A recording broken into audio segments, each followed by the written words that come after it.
This show is brought to you by listeners and viewers like you. EvanX.com Tesla accessories, our TeslaOwnersOnline.com community, and our Patreon supporters at patreon.com/TeslaOwnersOnline. Welcome, everybody, to the Tesla Owners Online program, show, podcast, whatever the heck you want to call it, episode 101. Today's April 15th, 2021, and it's the first show without Eric. Eric will be returning as a regular guest on occasion, but I thought we'd bring on my usual guest, Ian Pavelko, onto the show, but also Earl of Frunk Puppy on Twitter. You might know him as his handle's 28 delays later, but Earl is, I would say, absolutely the funniest Tesla-related Twitter account ever. Now, if you guys have been following us for like a long time since the early days, Earl was onto the show, a couple, 3 episodes we had him. So it's been a while, and I thought it would be fun to have him back on again, talk about Tesla news, and we'll get in some FSD stuff as well, because Earl is in the beta test system for FSD. So maybe we can get some information from him. How you been, Earl, anyways? Oh my gosh. Hey, Trevor, Ian, thank you for having me back on. This is wonderful. Thanks. It's been forever. I can't believe how time flies, Well, pandemics will do that. Yeah.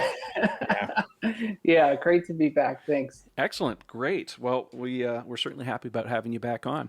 Anyways, before we get into the big stuff, I thought we'd just cover just a little bit of Tesla news. It's been a little quiet, and that's why we do the show every couple weeks or whatever, but we have some good stuff to talk about.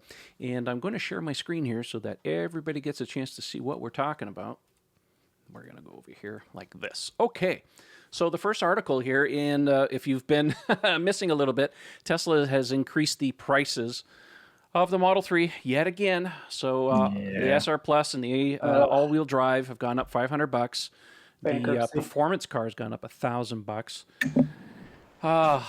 And I don't know where this is coming from. $500. I mean, for a car with good profit margins, I would think personally that's something you can probably eat. There's some shortage of demand for these cars, and we're literally at the start almost of another quarter. So I don't think it's really a demand thing in terms of pushing, for these cars. They can't make enough Model Ys, for crying out loud. They've been making them for just over a year now, and they still haven't ramped up production 100%. So I don't know what's going on. Any thoughts, guys? I mean, I hate price increases.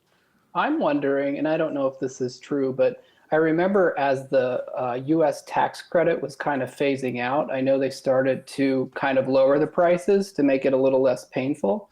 And I'm wondering if maybe they're doing a little bit of the opposite now, with wondering if they're getting a tax credit back at some point, and then maybe starting to bump the prices up so that, kind of make up a little profit off that. I don't know. But I mean, that would only cover the U.S. So it is a bit of a theory, because, of course, the Biden administration is looking at reinstigating, another tax credit for buyers, not Tesla. So This could be I don't know. I mean, somebody would say exactly like you're saying. I mean, it's an opportunity for them to make an extra $500 or $1,000 here and there. But who knows? But I don't know. And I was hoping to have that chart, and I couldn't seem to find it. Somebody has been tracking the Tesla prices over the last 3 years, and it's all over the map. I mean, the thing is that dealers change prices all the time, right? There's always, employee purchase programs, and the thing about dealers is that you can go in and buy a car, and then a week later you can come in and you might pay a different price. It depends on your negotiation skills. So price changes are not uncommon in the car industry. It's just, I mean, Tesla just every it's week visible. It's visible, and it's like every week there's another price change. So. Right, exactly, because of the reason you described, Trev, because you're not, it's not going on secretly behind doors in the showroom. It's happening live out front with the MSRP of the car, which is not the case. Most traditional OEMs lock in an MSRP for the year, but it's meaningless because that's not what you're ever going to pay for the car. Here, the fluctuations. I was kind of surprised that it didn't bump slightly when they added, some cool content like the heat pump and the electric tailgate lift. These are not cheap items. So I sort of would have expected it then. Maybe they decided to ride it out for a little bit, and now that's coming home to roost. And the other thing I'm thinking is, just because I know in my own industry, we are paying through the nostrils for freight right now. Like anything in transoceanic freight has gone like completely astronomically through the roof, like up sometimes 20-30%. And that really hit us hard. So if you're bringing in, significant amounts of parts from anywhere overseas, or if you're shipping the car overseas, and your cost of freight to get it out is going up. So that's a good possibility. Whichever way, I got to think there's a lot of stuff going on in the background. Suppliers are under tremendous strain for raw materials in a lot of cases. We all know with electronic chips and a whole bunch of other things. So maybe it's a combination of all these factors. That's the only thing I can come up with. Okay, well, that makes sense if you think about it like that. I mean, some people would also talk about the situation with the exchange rate. Obviously, the U.S. dollar has depreciated somewhat. For us being in Canada, the Tesla prices are still reflecting 40 cents on the dollar when right now it's only 25. And a lot of people are asking, well, why hasn't Tesla adjusted the prices? I mean, we're paying this huge premium. I mean, you can't tell me that it costs that much more to do business up here, especially in 2013 when Tesla first started out. Dollar was at par.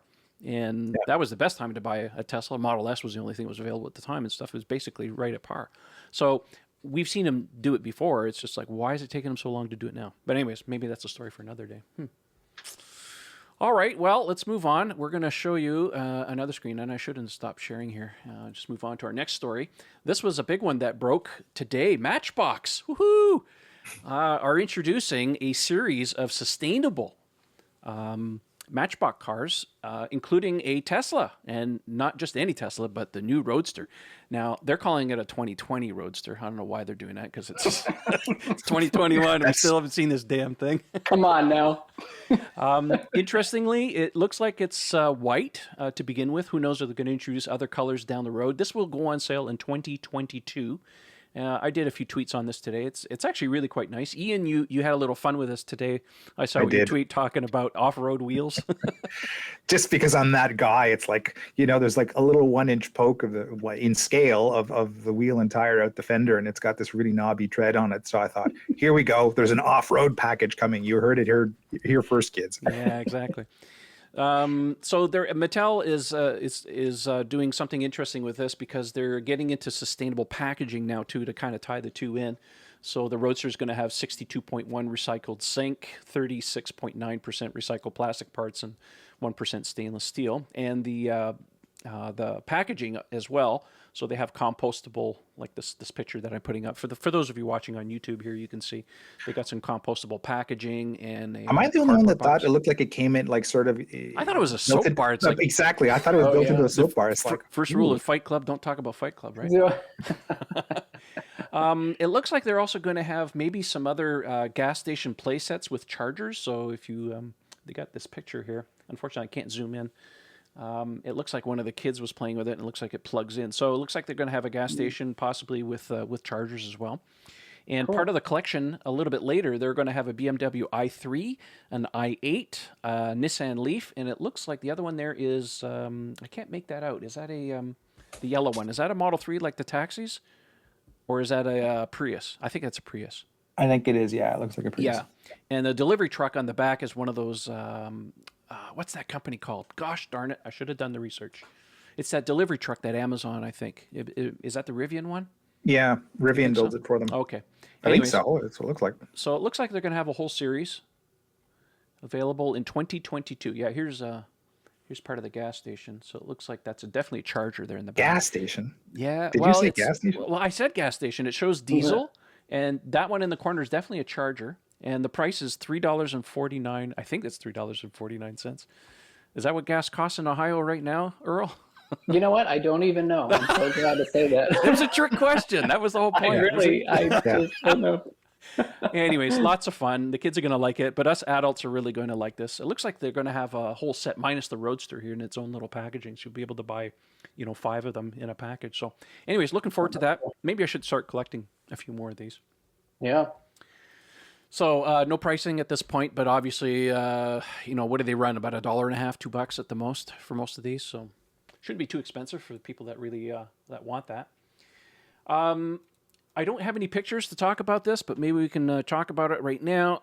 We still haven't seen the refreshed Model S and the Model X. It looks like it is delayed. Some of the people that have heard from Tesla Communications, it looks like it might be even as far as June or July for these cars now. I was reading on Reddit earlier today, and I don't have a link for it, but it looks like Tesla's having some problems at the factory getting some electrical stuff, permits for electrical things on their production lines. So it looks like they've been failing some electrical inspections. So that could be potentially contributing to the delays. Personally, I think it's also a mix of software. I mean, we did see that these cars, pre-production units, had some slightly different looking software. So everybody's talking about, is this the fabled version 11? Because version 11 is way overdue by historical accounts. By now, we should have had version 11. So I think it's a mix of several different things. Still no consensus whether these cars are going to ship with the round steering wheel or the yoke. NTSB has been, not the NTSB, NHTSA, I should say, National Highway Traffic and Safety Administration, hasn't said yay or nay at this point. I know some time ago they were like, oh, hold on, Tesla, let's have a little talk here. And since then, we haven't heard anything. Any thoughts on that, guys?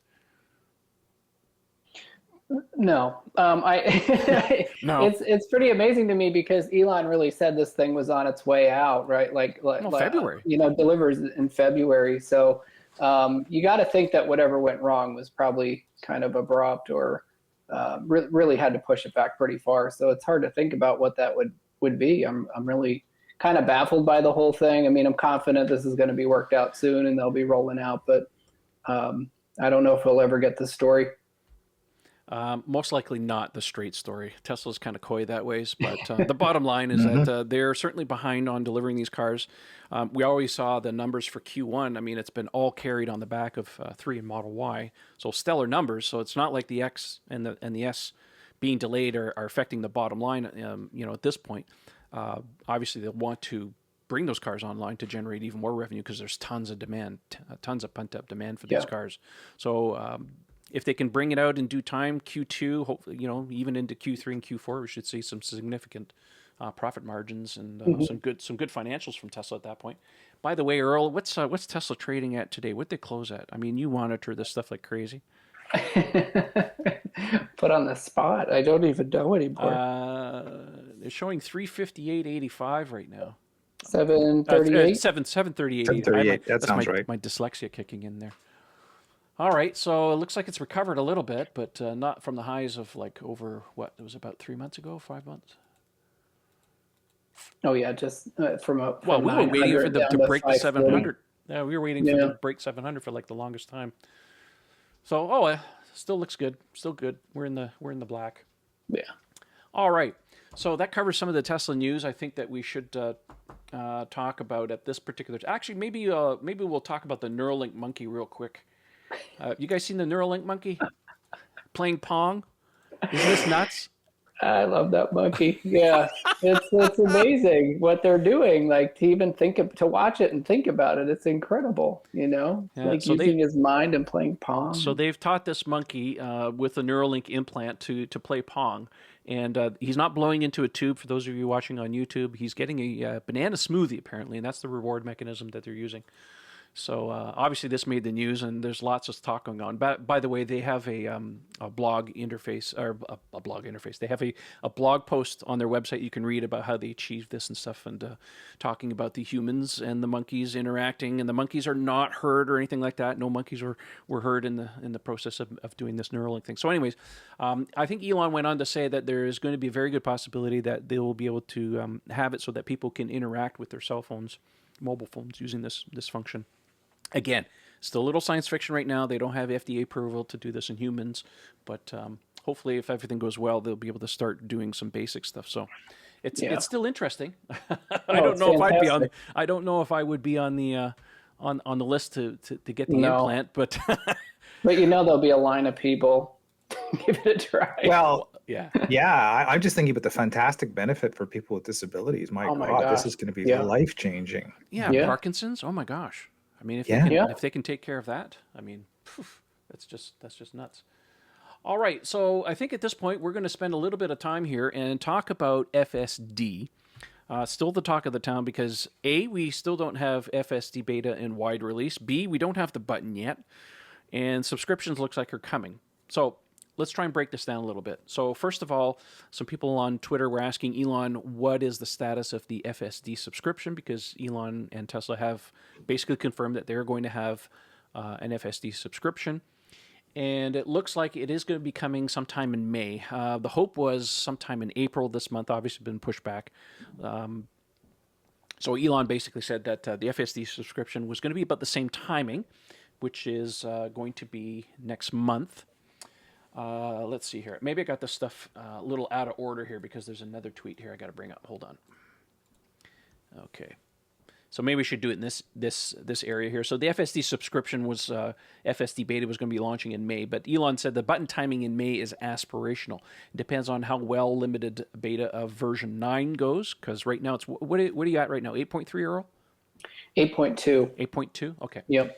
But he says he would be surprised if the wide beta is later than June. The FSD subscription next month is definitely a sure thing. So we know it's definitely coming. Later on, we will answer some viewer and listener questions, and one of them was asking about what we expect the price to be. So maybe we'll cover that a little bit later. But it looks like my takeaway from this whole FSD thing is that even though we've seen lots of improvements, and I've been watching lots of the videos, obviously, this is this is a harder nut to crack than they thought. Earl, what can you say about FSD? You're in the FSD beta program. You're allowed to post on Twitter. Yeah. So obviously you have some stuff that you can say, and maybe some other stuff Absolutely. you can't. So Yeah, what are your thoughts? I think, so I got in November, and it's changed tremendously since then. So we got to see a lot of progress early on. Just, I'll give you an example. Like, for example, like the way it would take a left turn at a light. Initially, it would kind of stutter and stop, and it would make it, right? But it didn't bring a lot of confidence. And you had to kind of really pay attention. Now, it drives me to work almost every day. I'm not intervening. It's doing things. And sometimes really it blows my mind at how smoothly it drives and does things and takes turns. You know, it's not perfect, and you need to pay attention. But it is now a usable function where if I drive my wife's Model X, I miss beta, you know, I'm like, oh, I gotta like turn at this red light. You get spoiled really fast. So it's gone from, there's a lot of anxiety in the beginning and like hyper alertness and really intervening a lot. And now it's definitely, it reminds me of, you remember when like Nav on Autopilot first rolled out and it was kind of squirrely. And at this point it's pretty solid. And it's closer to that now where it's weird to intervene in most normal driving circumstances on my commute. It's about half highway and half kind of, you know, smaller rural roads and red lights. Now, if I take it into town, into Dayton, and I'm trying to do every single weird left, right-hand turn, merge, and do everything else, I'm going to have to take over from time to time. Sometimes just because I'm being overly cautious, as they tell you to do, and other times because I'm not really sure what it's going to do. The biggest thing is, and I think this is a setting that they have, it's just too cautious. So like it'll go and then it'll kind of go too slow. So it's not what you would do if you were driving. You'd probably go a little faster. So I'm usually hitting the accelerator and it'll do things correctly. But, you know, I stopped posting videos for the most part because honestly, they're boring. I mean, it's really just driving me to work and not having any problems. So, I think it's one of those cases is like you got to be there in person to really appreciate what it's actually doing. Like videos just don't do it justice, right? Absolutely. It's really good. I would have been surprised though if they rolled it out when he first talked about the button.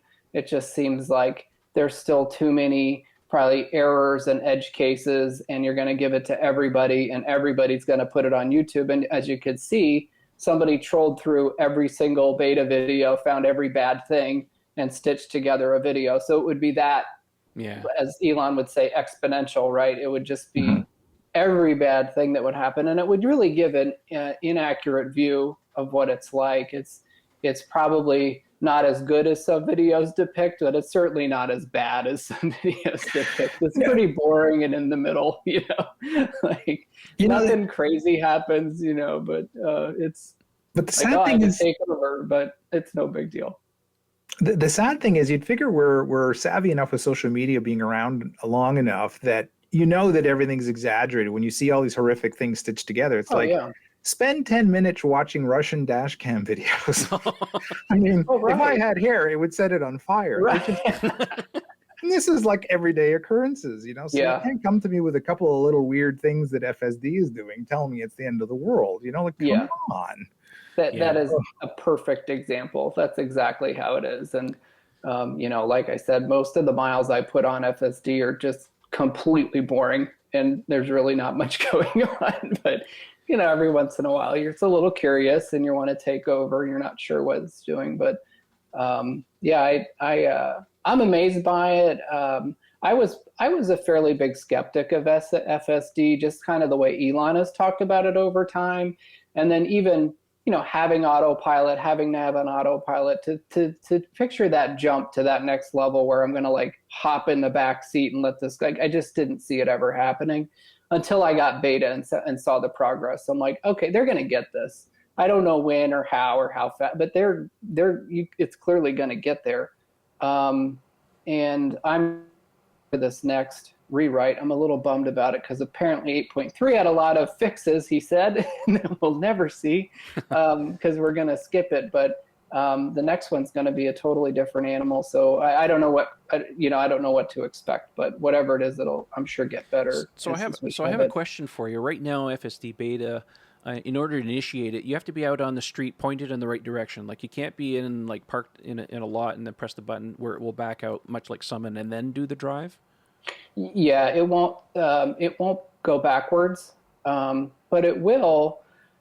If I pull up a little bit in my driveway and I'm going the right direction, it'll turn on and then take me out of my driveway and turn. Okay. And when I get to work, it's kind of a bummer because everybody knows I work on a military base and you can't really film on there. And there's so much of my drive that once I get on base, it's all these little turns and everything to get to my parking lot. And I don't film any of it because obviously it gets a little bit squirrely.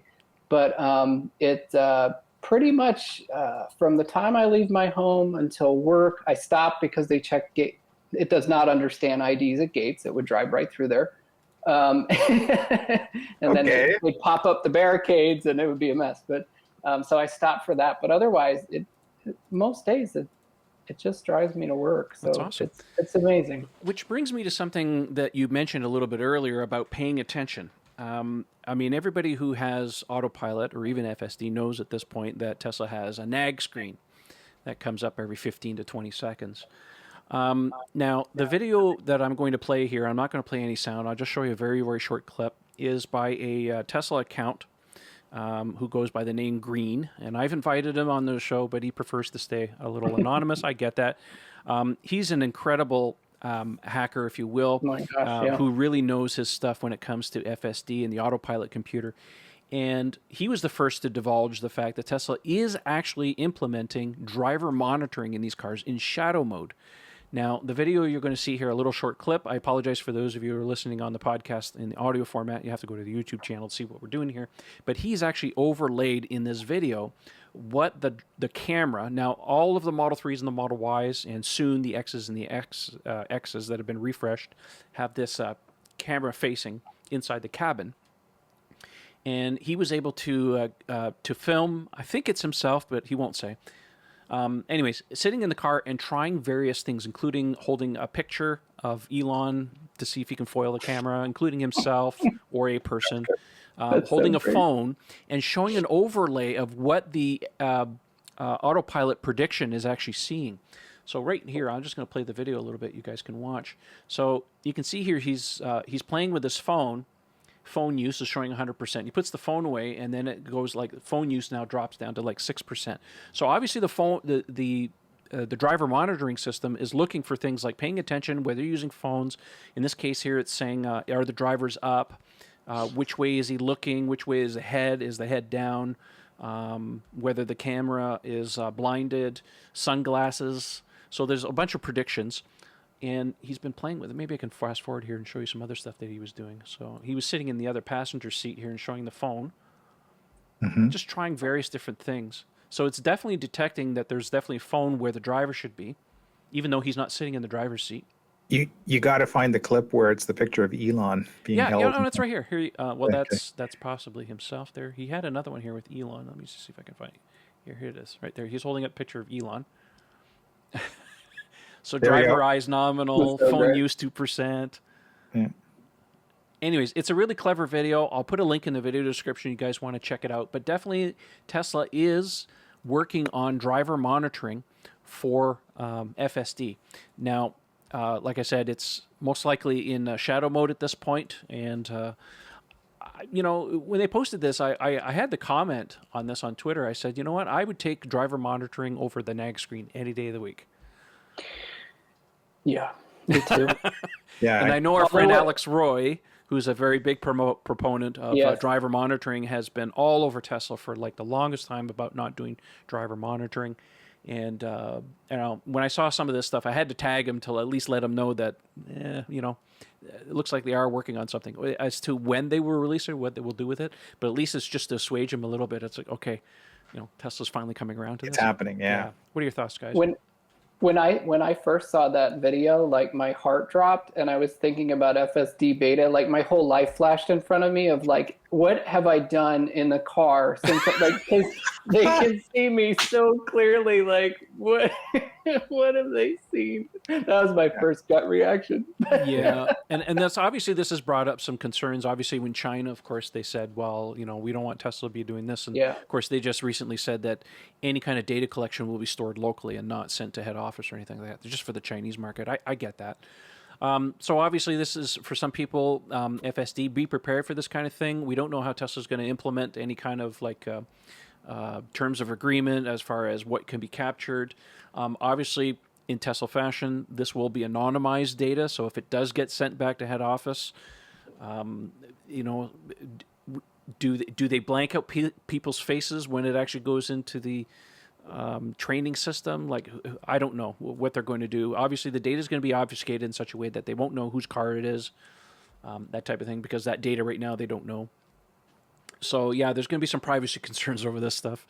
But I would opt in a minute. I love did that, you know. Yeah, I have nothing to hide, and off the wheel and yeah, I mean, my car's a transportation method. It's not a sleepover place or anything like that. Obviously, if you're not driving, you can put one of those little slidey things there you can put on your laptops for the screens. So for those of you that are worried, that kind of thing, you can do that. Keep in mind that if you do something like that, I would see Tesla implementing this with a switch and say driver monitoring on or off. So if you don't use it, then you get the nag screen. And if you do opt in, well, obviously, maybe you don't get the nab screen, right? You know, and if it's really good, too, they could maybe attach it to, like, your Tesla insurance. Yeah, I was just about to say. If you use this, then it goes down a little bit more and, you know, give people an incentive. I think that would be pretty great. Yeah, I would agree with you on that. So we'll see what transpires, but it's definitely something that they're working on. So be aware that it's all in shadow mode at this particular time. Now, whether they've implemented on all the cars, I think Green was saying that it's like you don't need FSD. I think they're running it in shadow mode at this point. So we'll see. Let's see here. There were also some discussions, and I'm going to bring this up here on my screen. I'm going to share out my screen one more time for you guys so you can see what we're doing here. I really shouldn't stop this, but whatever. It is what it is. All right, so someone on Twitter was asking about Tesla, or to Elon. I'm the third car in a row, and the first one stops. My Model 3 can detect that by bouncing the radar waves underneath the car directly in front. Will this still work with pure vision? Now, the reason I mention this is because Elon did get on Twitter and saying to some people that they were going to eventually do what the radar accomplishes in the car purely with vision. And he basically said that radar was going to go away eventually on the cars. They think that because of the way they're doing in FSD now, where they can track things over time, and with 5 forward cameras, and this is what he's saying here, he says these things are best thought of as probabilities. There are 5 forward-facing cameras. It's highly likely that at least one of them will be able to see multiple cars ahead. So for those of you who may or may not be aware of this, the Tesla radar system can bounce radar waves under and around cars, so they can actually see 2 to 3 car lengths of front for things like automatic emergency braking and, you know, collision avoidance and that type of thing. So obviously there's some valid concerns that if Tesla gets rid of the radars, how are they going to do this with a pure vision system? And of course, Elon is saying here with 5 cameras and different focal lengths, chances are they'll catch something going on. Plus the fact that FSD now has that 4th dimension, which is time now. So any thoughts on this? I mean, if my personal opinion, before we begin, if this stops the phantom braking, I'm all for it. Well, yeah, exactly. I think that what Elon is talking about, like he mentioned, is really just the decision process. So if you have radar and cameras and LiDAR and all these other things, well, who makes the decision and who's right about it? How do you train that? And I think that's what they're running into. I'm obviously not a full self-driving expert, but I don't know. In driving FSD beta anyway, it seems like, yeah, sometimes it kind of moves out and it just changes its mind. So who changed its mind? Was it the radar? Was it the cameras? It seems like when you drive, I don't know, when I'm driving poorly and my wife is correcting me, like that's hard, Although she's right. She should just make the decisions. Which one is she driving? Sounds familiar. Which one is she driving most of, your 3 or your new X? Oh, the X is hers for sure. Yeah, Yeah. I get to borrow it for errands once in a while, but yeah, that's her baby. It's still a pretty neat car. Oh, it's awesome. Obviously living in Ohio, you encounter things like winter, like we do. Have you ever had any issues with icing on the front where the radar would be and losing traffic aware cruise control, autopilot in general? Yeah, I mean, FSD beta for whatever reason, I have not been out in a lot of weather with it, but we took a trip up to Minnesota, which is kind of like Canada. And we blame all the bad weather we get on Minnesota. So. Yes, we do. The front just kept icing up all the way down through Wisconsin. It was just unusable. And so yeah, I don't know how that works with FSD, full self-driving. And I really have to tell. I mean, we've just literally had one winter where Model Ys have basically gone through their first winter. I need to talk to some owners to see if they've had any issues, because we know with the Model Y they've added a heater to the radar area. So I'm curious to see whether that's actually improved. Yeah, whether that's helped or not, I don't know. But yeah, it's kind of a pain. I've encountered it exactly once on my car, and even though I have a ceramic coating, it doesn't help. No, the only thing that worked for me is WD-40. Yeah. When I was outbound on the trip across Canada, I had really heavy wet snow for the whole first day.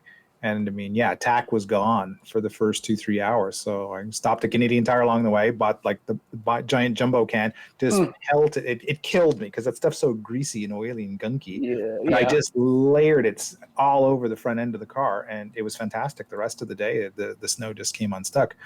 My question with it is, I thought there would always be an advantage in fog. I have to think that has the best ability to spot a distant object, is in foggy conditions. Yep. And just for that alone, I thought they would leave it in the car, and maybe the system could use it as a backup sensor. In other words, in clear conditions, it works 100% optical.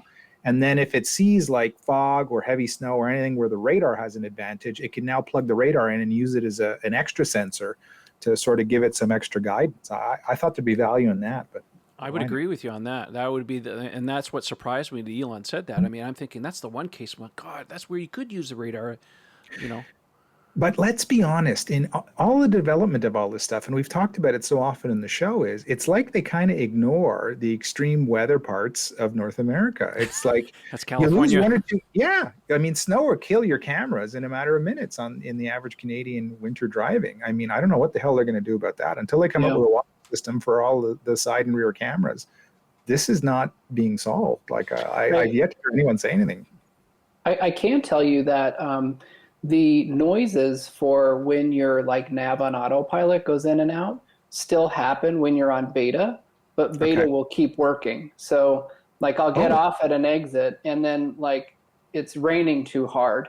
And then you hear the noise where it can't work, like nav on autopilot turned off, but beta just keeps working, which is interesting. I don't understand how all that works, but I haven't really encountered, I know with like nav on autopilot, it'll say pillar blinded and it'll go out, or it's raining too heavy.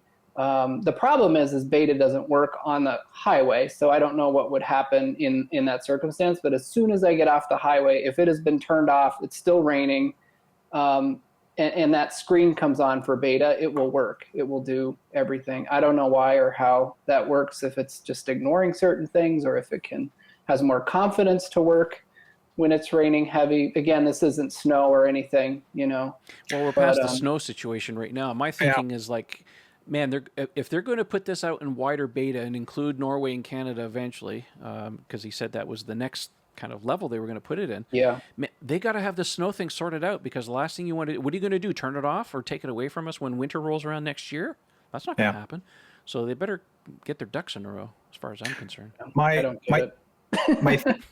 Well, my theory is as to why it would work in the rain situations, as you described, where currently with NOA it cuts out, is I'm assuming the AI is so much better on FSD beta that it can rearrange. It must be seeing these Picasso-like images because of the distortion from all the water droplets in the heavy rain, and maybe it can sort of rearrange it and it can still figure it out. In other words, it's so smart that it understands the distortion, it can compensate for it. So in those situations, I think that's solvable.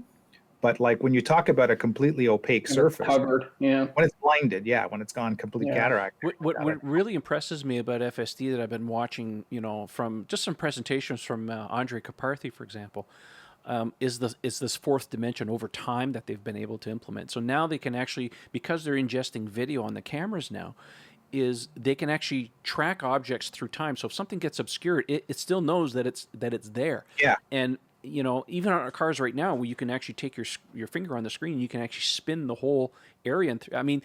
That's 3D.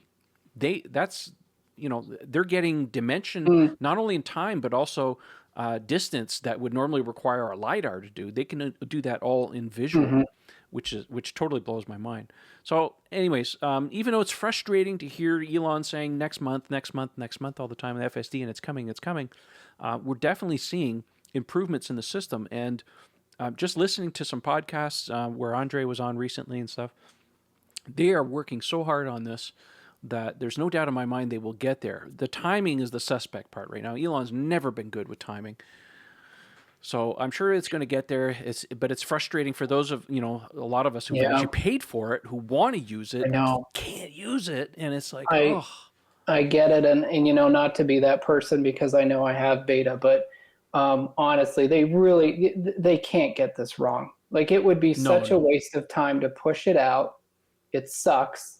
And then it's gone, somebody steps in and then we all lose it, Yeah. So I think they really need to be ready to do it. I think Elon was ready to put out whatever was ready when he said the button was ready. But I don't think that's the way to go. I think because they really need to get this right, or it's gonna set them way back. Yeah, so I'm with you on that. It's one of those things that they have to get it right because obviously, all it takes is one bad egg to do something really stupid with it, and then obviously the regulators come in or NHTSA comes in and says no, you can't have it, and they take all our good toys away. FineLab has a line of protective coatings that were engineered to protect your Tesla's paint, leather, carpet, plastic, and wheels, effectively blocking all those UV rays and environmental factors before they ever get to ruin your brand new baby. FineLab offers a complete line of car care products and ceramic coatings for both the do-it-yourselfer and professional detailers. Did we mention we also have the world's first self-healing coating? Check us out at finelab.com, that's spelled FEYNLAB, to see the science behind the self-healing. Check out our product catalog and click Contact Us for a free quote from a certified installer in your area. FineLab and Tesla. We were meant for each other. Well, you saw it with that was that video. I don't know if you saw it of people driving around Oakland, California, and they didn't set a destination. And I can tell you, for whatever reason, if you don't set a destination, it drives like a crazy person. It is terrible. But I don't know why. But if it has a destination, I was going to do a video of this, like even the simple exit to my house with no destination, it gets in, like if I put it in the exit lane, it gets off and it's like swervy. But if it knows it's going to my home, it drives it perfectly. I don't know why that is. I don't know why they would even allow you not to pick a destination. Yeah, but that's anyway, strange. it's like a different animal. It is like a totally different system. Well, it makes sense to me in the sense that you would have to have a destination so it knows what turns to make. Well, if it doesn't have any destination, it has no path plan. So obviously it's going to go all over the place. But I'm picturing it kind of like... I'm surprised you can actually engage it without having a destination. That's unusual. Because it's expecting, well, maybe I'm going left. Yeah, it's exactly what it drives really poorly. But, if you film that, it looks like the system is just awful, But if you put in a destination, it's really, I'll do a video of that exit to show you what I mean. But that's why that video was so bad. Well, what you need to do is to send some feedback to the team and say, listen, by the way, before you release this in beta, make sure that you have to select a destination because obviously this is going to be taken advantage of for nefarious purposes. Yeah, it would save a lot of bad videos if they made you do that. Absolutely. Excellent idea. Cool. Well, we're looking forward to hearing more about FSD beta. We just have to wait a little longer. We'll talk about the price a little bit later because we did have a question about that. But I thought we'd take a little time here and talk about, well, Ian, why don't you take a lead on this one? Well, I was really happy to have Earl on this week because we're living through another period of toxic fandom, a subject that's come up over the years numerous times, and I think really predominantly in the last year is when it's taken hold. And it has various forms, right? I mean, we know after Elon's whole thing with the diving expedition in Thailand and all that stuff, and there was fans that jumped in to defend him and were really super over aggressive, and he asked people not to be. And we've seen it more broadly when we talk about there's a very, very small number of Tesla fans who sometimes go on the attack, about any EV other than Tesla, and I guess the rest of us in the community kind of get, I know personally it bothers me greatly. It's kind of like, why are you doing that? I mean, everybody here we're trying to advance the cause here. I know not all the other cars are as perfect as Teslas, but you kind of got to cut them some slack. And Earl came onto this in the strangest of ways, and I'll let him tell a story because he'll do it far better justice than I can. So I'd like to hear from Earl on how that came to be, how he became known as the ultimate toxic Tesla superfan, which is a story in and of itself. And then I think it's really relevant because of what happened with certain, members of the community. Yeah. Going after the Mach-E people last couple of weeks, which is super uncool. So Earl, I'll let you take it from there. No, absolutely. I was surprised to be dragged into that, to be honest, because typically I think most people would get that my account is pretty lighthearted. A lot of dogs, a lot of jokes. I don't know. I really don't get too spun up on Twitter about things like that. But what had happened is I was included in a story, an electric story about toxic fans and how bad toxic fans were. And, reading through it, had cherry picked one of my tweets in the middle of several other funny tweets and, tried to make me look negative. And, of course, everybody else who was attacked in that article really weren't particularly toxic either, in my opinion. But, and I just decided to own it. I'm like, sure, toxic. What are you going to do? You're in an article. Mind you, the tweet that I tweeted was over a year old. So this was like held on to and put under somebody's pillow, like for that day, like they're going to finally release this and get this person for being toxic.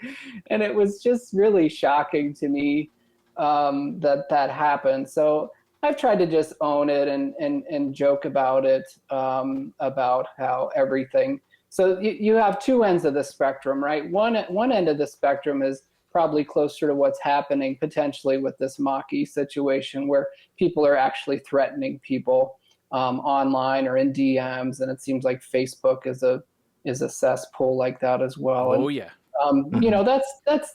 that really is that's I don't even know if toxic is the word for that. That's a threat.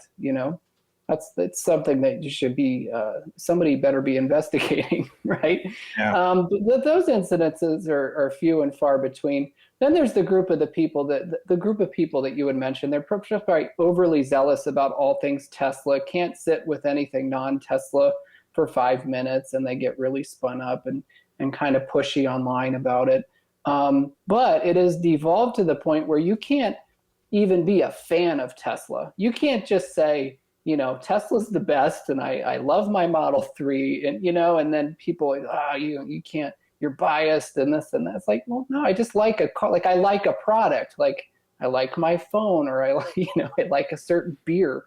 So, people get really overly sensitive about that. Or what bothers me is just, sharing my authentic opinion about a new EV that comes out that, oh yeah, that's kind of nice. I don't like the grill. I think the range sucks. I think they phoned it in, something like that. I mean, I think that's okay to say. And there's this weird double standard that it's also okay to bash Tesla at all times. Like, well, it makes them better. We call them out on this, it makes them better. Well, I don't like the way this e-tron is set up. Oh my gosh, you're going to make EVs will never happen because you said that. It's like kind of gets that extreme. So But honestly, stepping back, it's just the reality is that every part of Twitter is like, this is social media. There is no community in that. Like, there's no entrance fee to get in. You don't have to own a Tesla even.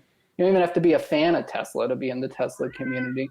And some people are going to be, they're going to be like they are in normal life. There's people that are jerks, and there are people that are toxic. And of course, Tesla community is going to be the same. You're going to find them if that's what you're looking for. But sincerely, my experience with the Tesla community has been great. I met so many wonderful people. Like when I went out to the Cybertruck event, all the people that I met only online, and everybody was so kind and friendly, and it was a really nice experience. And that is mostly what I experience online.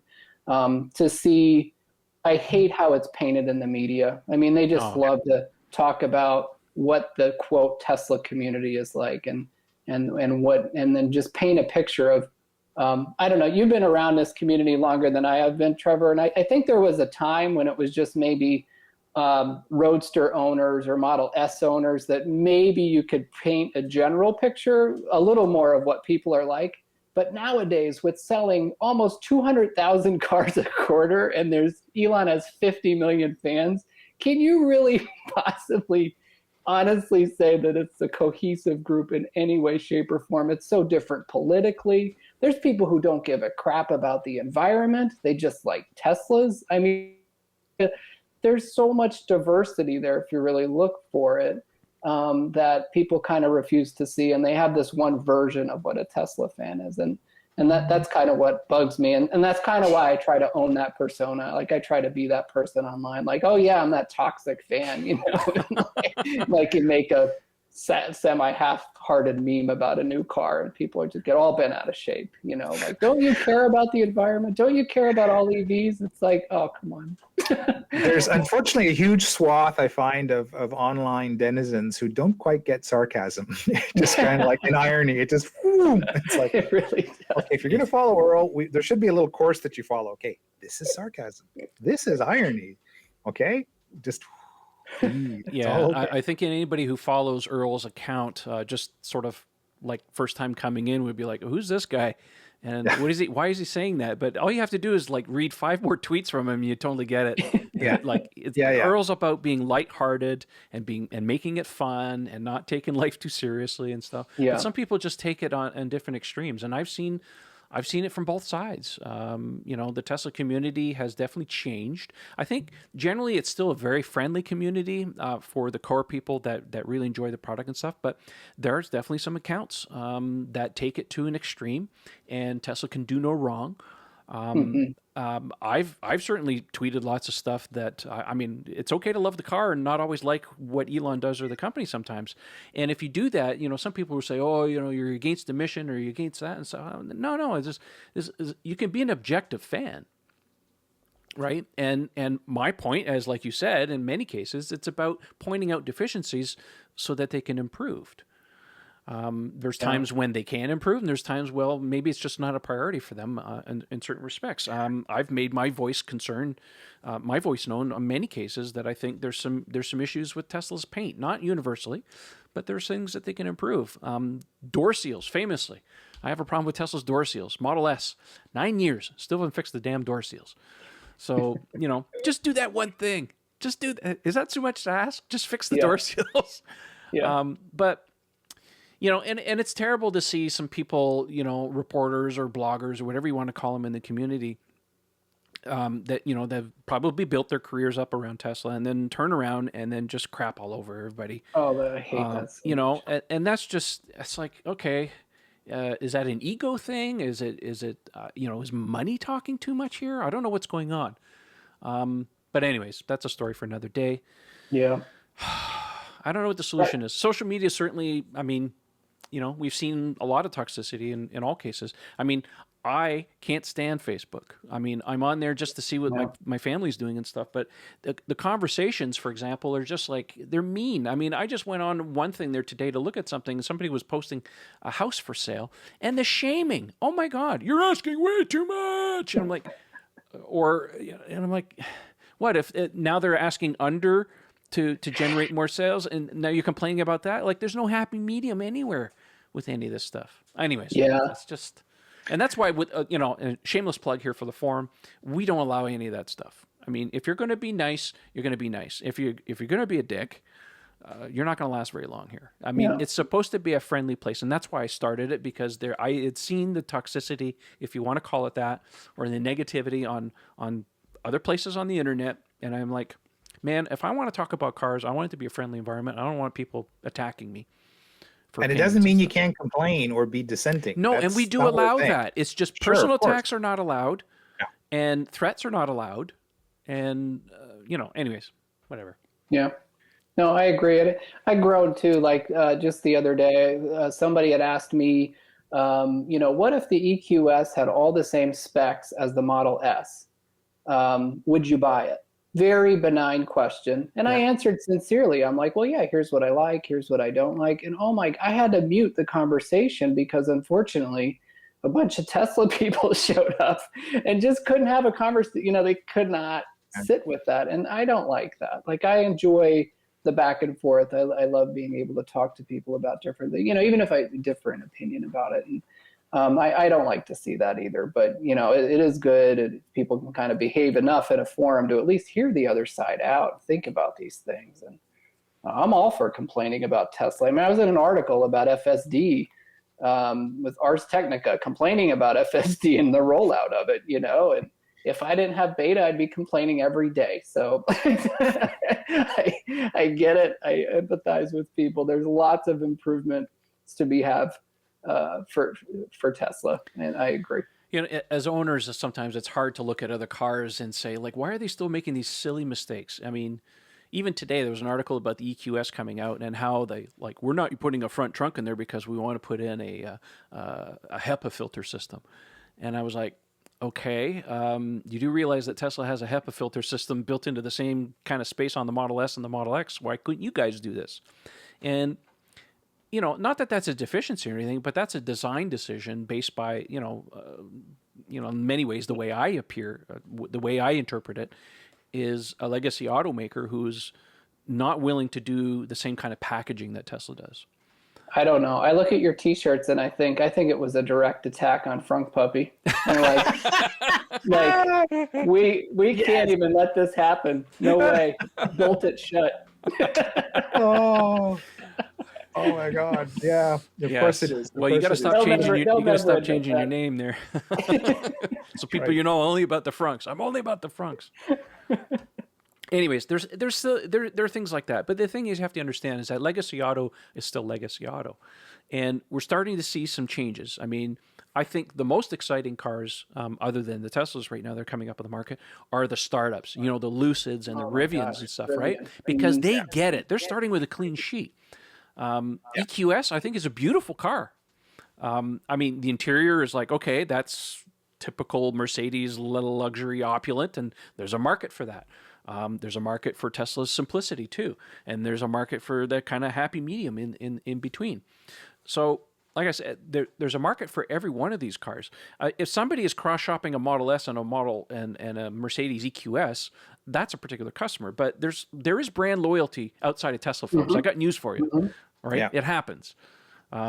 So you can't drag somebody by the arm and say, "Come look at a Tesla," when their heart is set on buying an EQS. Yeah, right. I think I hate to say this out loud, but I truly feel like now, finally, it's really happening. Like, there are going to be more and more EVs on market. It's to the point now where you have to, and we're going to see more quality products, kind of matching Tesla on some specs, and not competition per se, but just making that market bigger. And I think that's really awesome. I get really excited about that part. I do agree. I think I just love everything out of the kind of non-legacy companies too. Bollinger, I think, is just the coolest, weirdest thing. Yeah, so a lot of exciting things in the next couple of years that I think are going to actually happen, not just like those news stories I always share from like 2013 about the car that's going to come out next year. It's really happening. Yeah, And, The Tesla killers. The Tesla killer trope has been beaten like to death.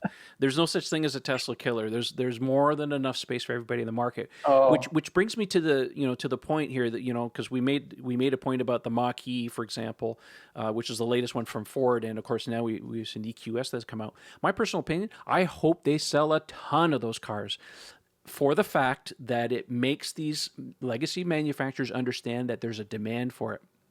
And it makes them want to convert the rest of their product line. If they don't sell enough of these, then they'll just say, well, there's no demand, so we'll just keep making nice cars. Like, come on.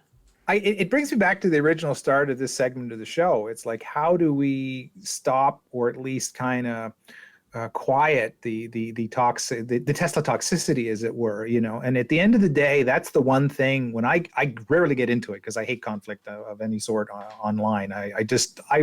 I always try to walk away as politely as I can. But I always come back to, listen, if you're a super Tesla fan, the one thing that you should be able to recite from memory is the secret plan, right? Like the mission. You should know it like by heart. And one of the big things of the mission is force all legacy OEMs to go electric. So if you're doing your absolute level best to destroy all the other efforts, you're not in the mission, bro. You're part of the problem. And there's no answer. You cannot come back with anything on that. It's like if you're seriously bashing something else for the sake of bashing it, we're not talking about discussions about little valid criticisms. I'm talking about like real toxic bashing. You are seriously messing with the mission, and you're not helping anyone here. That's to me is the end story. That's how you combat it. Yeah, you're absolutely right. I think there's a certain market segment of the people that are forgotten. Or maybe they don't care in the first place. Maybe there's just like, I'm just all about the car, and they can't do any wrong, and it's Tesla. Tesla's going to own the whole market, and that's the end of the story. Well, yeah, and a lot of the things that Tesla fans get upset about, like you think about like kind of big oil attacking EVs, or the media attacking EVs, or legacy dealerships attacking EVs. Like all these kind of forces that happen, they all dissipate if everybody's making EVs. There's more. Right now, if Tesla has 80% of the market in the U.S. and you want to get rid of EVs, what do? You attack Tesla. If all of the car companies are making EVs, who do you attack, right? Because now it's in their interest too. Suddenly, hearts change, stories change. We're not as focused. It doesn't mean Tesla's not going to get attacked, but it really changes the dynamic. The more competition you have, the more normal EVs are. The more charging, the more your charging network, all that stuff, and it authentically helps Tesla's mission to have as many EVs out there as possible. It is a tiny fraction of the market right now. What are they, 3% or so? It's nothing. EVs are nothing. There's so much room to grow. They could sell 200,000 Mach-E's next year, and that would not come out of Tesla's hide. There's so much room. Unfortunately, I think we're going to see a third wave of potential negativity here because there's a new market segment coming up, pickup trucks. The Cybertruck comes out. We're going to see a lot of noise about this, and we're going to see another wave of this kind of stuff. So, well, to kind of bring back to what Earl just said, there could be if the tide is rising all boats simultaneously, like if Rivian launches around the same time, if Ford comes out with their electric F-150, the Hummer's going to drop. You know what? Cybertruck won't be out there by itself for very long. All these other ones are going to come in there. Yeah, I think this will be a huge moment in the history of EVs. If Ford commits to the F-150 EV, pushes it, builds it, and sells it, it's game over. It's game over because that's such a huge it's the number truck in America. If they want to sell that thing, they will push the market, even the stubborn people who want their gas cars, and that will be a huge shift. Now, comparing, I think, against the Cybertruck, that's a spaceship, and it will have a great price point, and that'll sell obviously just fine. But I think that I'm excited about that Ford, and that's why I want the Mach-E to succeed. I think if they're succeeding at that and they really commit to this F-150, it's going to be a turning point in the U.S. I think in a lot of ways, though, Ford has a bit of an uphill battle because they have very rabid fans. of that product. So if they're going to release an F-150 that's fully electric, they got to put a lot of marketing behind it. And I think in a lot of ways, much like the way Tesla operates, it has to be demonstrably better than the typical F-150 to get people to really go, okay, I'll take a look at it.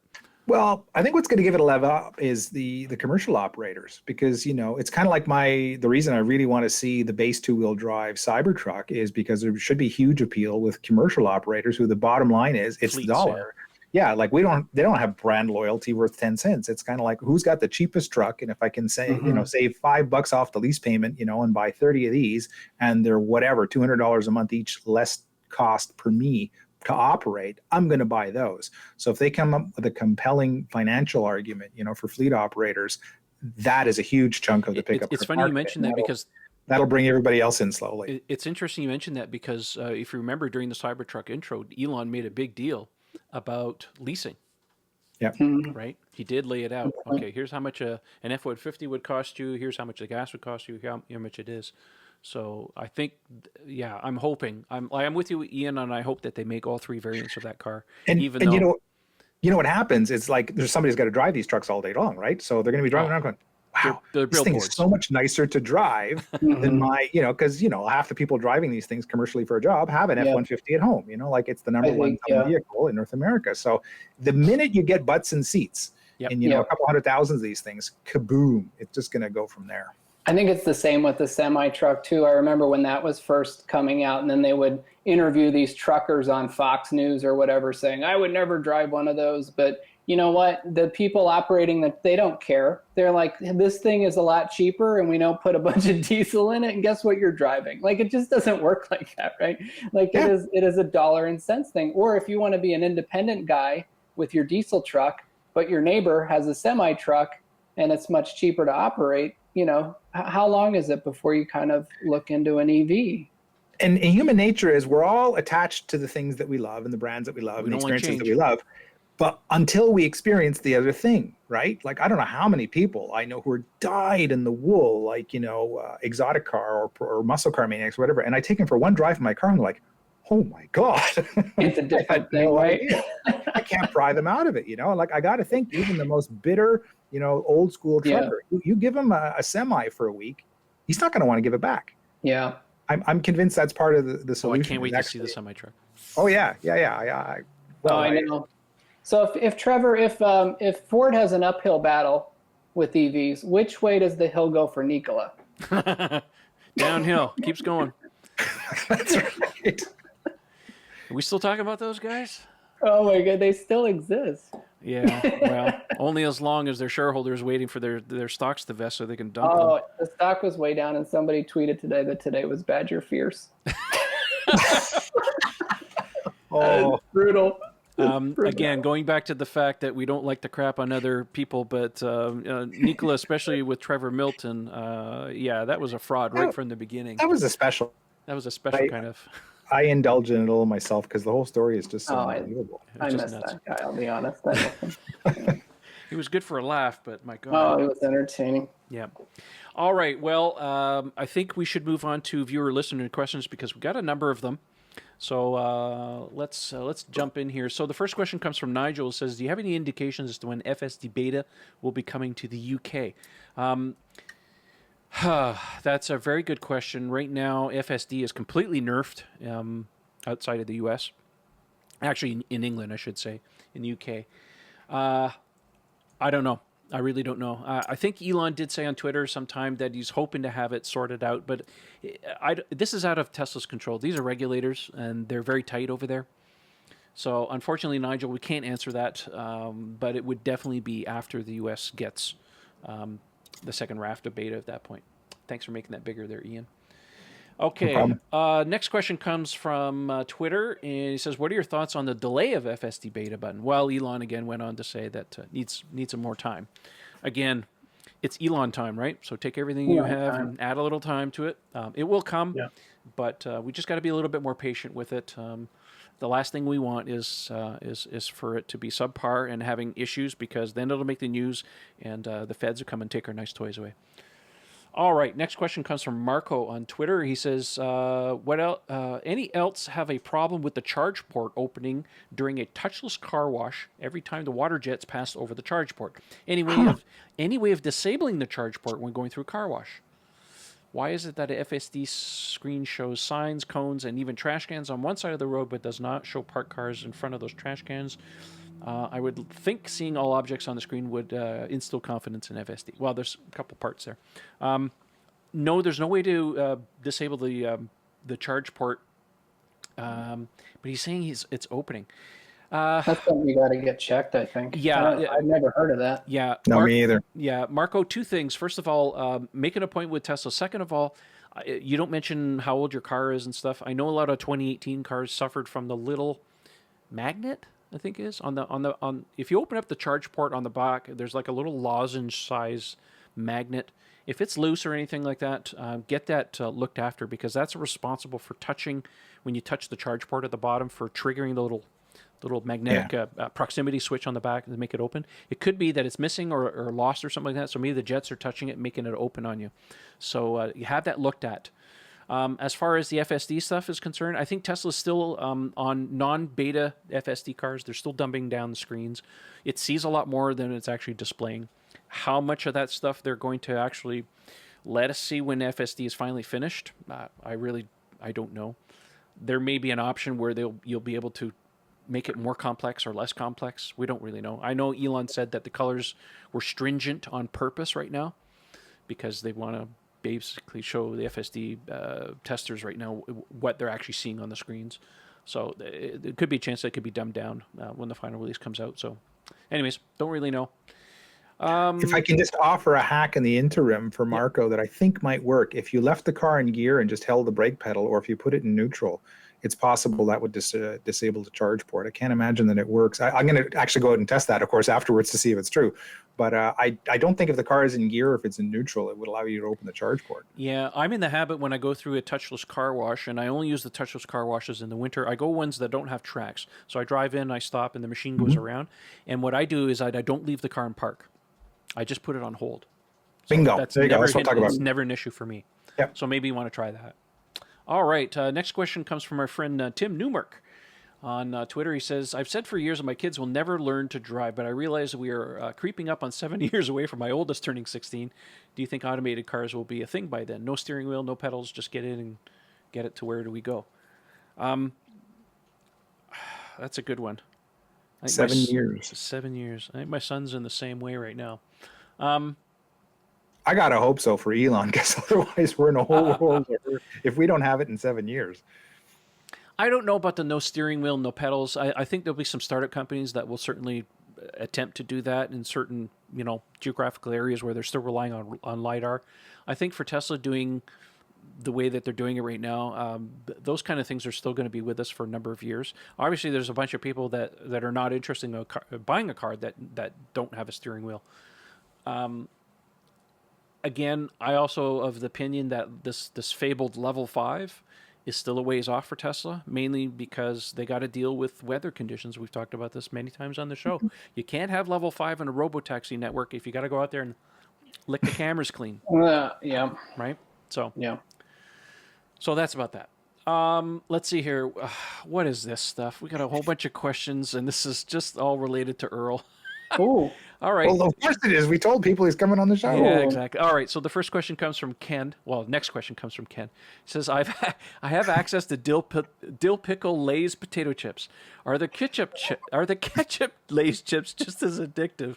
I'm in Michigan, so the journey is not far when the border opens. These are the pressing issues of the day, friends. And he's from Michigan, so. Wow. That's you guys. Dill pickle chips I'm not a fan of, but ketchup chips are the bomb. It's a Canadian thing. If you get them, definitely try them out. They are awesome. I've never had them. Well, when we see you next, Earl, we'll get you a bag or two. I know Ian and I always bring them down when we go down to Florida because Eric and Bodner and everybody loves them. So we could scalp them in the corner of the streets, man. We could. Let's see here. Earl, what is this question from Fred? He says, when will 28 delays later do a video on self-driving through the Nullarbor Plain? Huh. Do you know what that's all about? No. Okay. What's the Nullarbor plane? I don't know. He's from Germany. I don't know.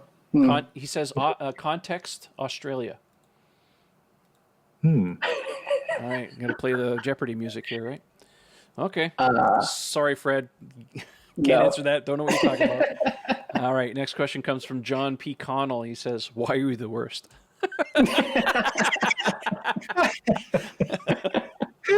John always puts like a trademark after that. Earl is the worst. Yeah, exactly. And, he goes after people pretty hard if they use that phrase. Yeah. There you go. All right. He's great. He's a Frunk Puppy board member. He's wonderful. I saw that. Yeah, he's a funny cat. All right. Next question comes from our friend Mother Frunker. Does Earl hate cats?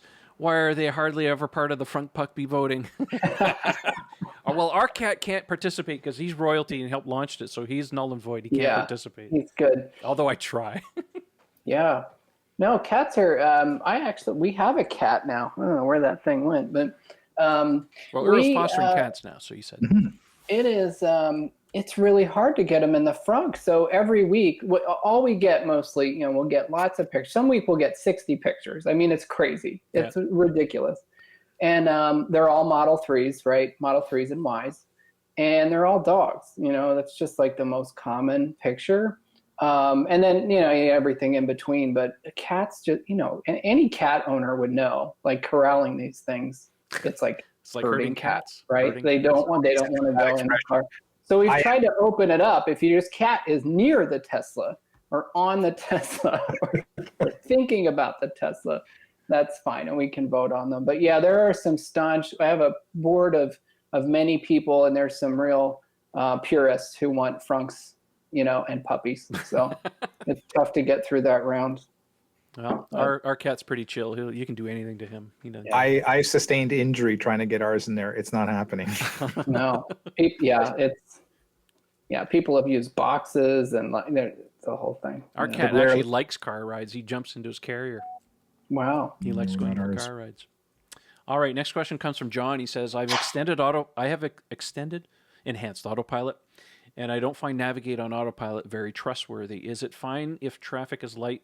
It is fine if traffic is light, but when busy, I don't trust its decision. Is FSD still something I should consider? Is it way smarter than Nav on autopilot? I can't even compare the two because they do two different things. Personally, I think Nav on Autopilot's amazing. I mean, I think it's fantastic on the highway.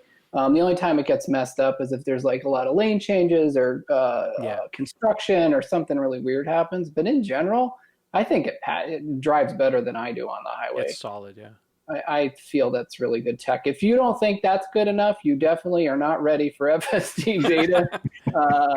It makes some really curious decisions. One of the things that it does is that it will pass people now, like on smaller roads, but the decision it makes is very slow. So it's like waiting, the car slowing down in front of you, and then it's like, I think I'm going to get over. And then it starts to get over. In the meantime, 50 things have happened. There's other cars trying to go around. Sounds like my ex-father-in-law driving. Yeah. And the other thing it does that's pretty funny is sometimes when you're at a stop sign, it decides it doesn't want to wait. So it shows the little map and it wants to drive around the cars and just go to the other lane, and go around. I don't want to sit here. So I have to stop it sometimes. So it does funny things like that, but nothing too crazy, but anyway, yeah, I don't know.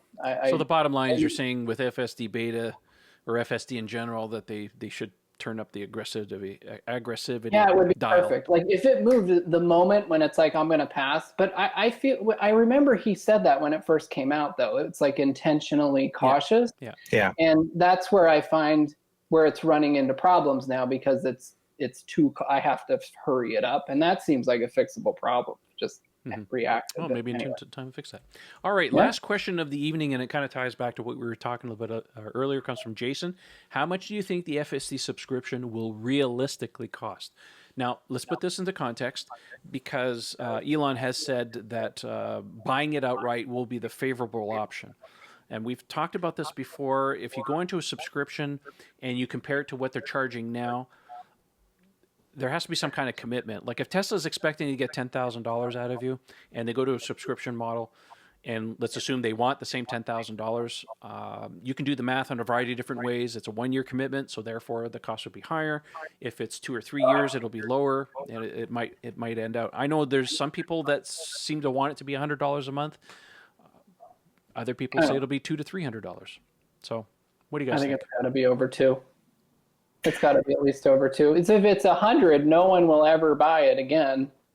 You know, so they would just be getting rid of that, you know, which I think eventually they'll do.